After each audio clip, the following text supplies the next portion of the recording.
5 కోట్ల మంది ప్రజల రాష్ట్రాన్ని 5 మందికి తాకట్టు పెట్టాడు. వైఎస్ జగన్ రెడ్డి, పెద్దిరెడ్డి రామచంద్రారెడ్డి, సజ్జల రామకృష్ణారెడ్డి, మిథున్ రెడ్డి, వైవి సుబ్బారెడ్డి, మిగతా అందరిని కలుపుకొని వీరు 5 మంది కోసం 5 కోట్ల మంది ప్రజలు ఈరోజు మనం తిప్పలు పడతా ఉన్నాం, కష్టాలు పడతా ఉన్నాం. ఉద్యోగాలు లేకుండా యువత రోడ్ల మీదకి వచ్చినారు. ఈ రోజున ఇది మారాలి.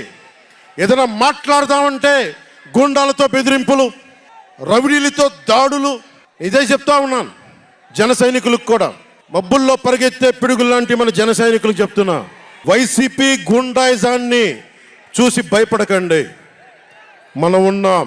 ఉద్దండుడైన రాజకీయ నేత శ్రీ నారా చంద్రబాబు నాయుడు గారు ఉన్నారు. మనం ఉన్నాం.